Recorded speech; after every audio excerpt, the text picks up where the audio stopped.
శ్రీ గురుభ్యో నమః. శ్రీ మహాగణాధిపతయే నమః. శ్రీమాత్రే నమః. భగవద్భక్తులకి నమస్కారం. వాగ్దేవి సరస్వతి ఛానల్కి సుస్వాగతం. నేను సూర్యకుమారి కందాళ. ఇవాళ మనం బహిరం భట్టు చరిత్ర తెలుసుకుందామండి.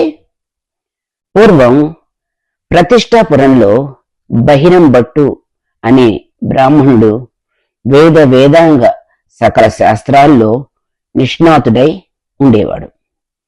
అతడికి అనేక మంది శిష్యులు ఉండేవారు. వారు గురువుని సేవిస్తూ అతన్ని అనువర్తిస్తూ ఉండేవారు. అతడు ప్రతిదినం గంగా స్నానం చేసి నిత్య నైమిత్తిక కర్మలు అనుష్ఠిస్తూ భోజనానంతరం శ్రీమద్ భాగవతం పారాయణ చేసేవాడు.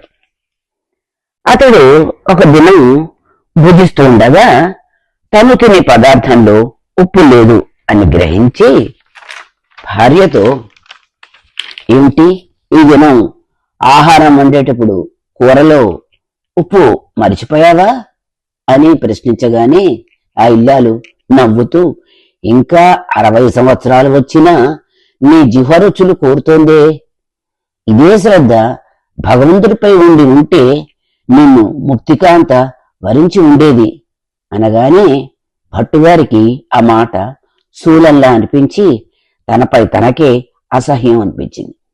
వెంటనే అతడు భగవత్ కటాక్షం వల్ల, పూర్వజన్మ సుకృతం వల్ల వైరాగ్యయుక్తులై భుజించడం మానేసి లేచి గండూషపూర్వకంగా కాళ్ళు చేతులు కడుక్కొని భార్యను దేవతగా తలచి ఆమెకి ప్రదక్షిణం కావించి, ఆ వాసుదేవుడే నీ రూపంలో నన్ను కరుణించాడు, నీవే నా ప్రథమ గురువ్వి, నీవు అన్నట్టుగా జిహ్వా ఉపస్థి రెండూ కూడా అగ్నిలో ఆజ్యం వల్ల ఎంత అనుభవించినా ఇక చాలు అనే ఎరుక ఈ జీవికి కలుగదు.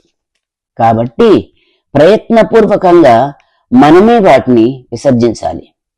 మనిషికి దంతాలు ఊడినా, వెంట్రుకలు తెల్లబడ్డా, శరీరం కృషించిన ఆశ నశించదు అని ఇల్లు వదిలి వనాల్లో ప్రవేశించాడు.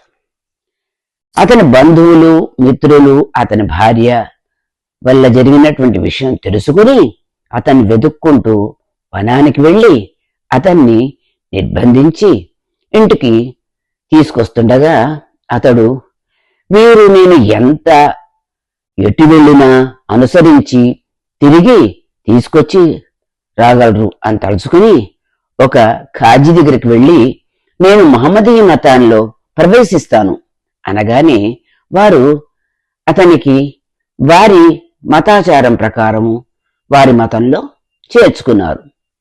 ఇది చూసినటువంటి బహిరం భట్టు బంధువులు ఇతడు జాతి భ్రష్టుడయ్యాడు అని తలచి అతన్ని వదిలి వెళ్ళిపోయారు.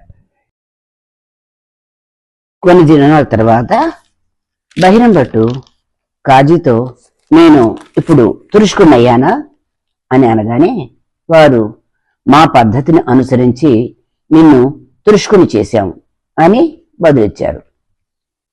అప్పుడు భట్టు, అలా అయితే నా చెవి కుండలాలు పెట్టుకునే రంధ్రాలు ఎందుకు పూడుకోలేదు అని అనగానే వాళ్ళు మౌనం వహించారు. తర్వాత అతడు గంగా తీరం చేరి అక్కడ బ్రాహ్మణులతో, నాకు శాస్త్రోక్తంగా ప్రాయశ్చితం చేసి నా ఆత్మకి ఉజ్జీవనం కలుగు చేయండి అనగానే వారు ప్రాయశ్చిత కర్మ చేసి తిరిగి బ్రాహ్మణుడిగా జంఝం వేయగానే అతను, ఇంతకు నేను తురుష్కున్నా బ్రాహ్మణ, ఈ కర్మలు శరీరానిక ఆత్మక అని అనగానే వాళ్ళు, నీకు ఆ భగవంతుడే సమాధానం చెప్పగలరు అని చెప్పేసి వెళ్ళిపోయారు. అప్పుడు అతను దేశ సంచారం చేస్తూ బడబానల అనే ఊళ్ళోకి ప్రవేశించాడు. అక్కడ నాగానందుడు అనేటువంటి ఒక మహాత్ముడు బెండుతో బండిని తయారు చేసి దానిపై పర్వతాకారం కలిగినటువంటి రాళ్లని కోతులతో లాగిస్తూ భగవన్ మందిరం నిర్మించాలి అనే సంకల్పంతో ఉండగా కోతులు ఆ బళ్ళు లాగడం చూసి ఆశ్చర్యచకితుడైన ఇతడెవడో పరమశుద్ధుడై ఉండవచ్చును.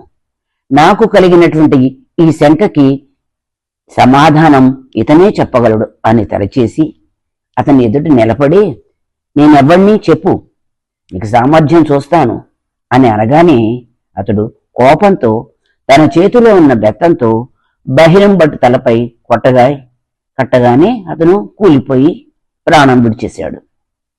అప్పుడు నాగానందుడు తన శిష్యుల్ని పిలిచి, ఈ ప్రేతాన్ని రోట్లో వేసి ముద్ద చేసి తీసుకురండి అని చెప్పాడు.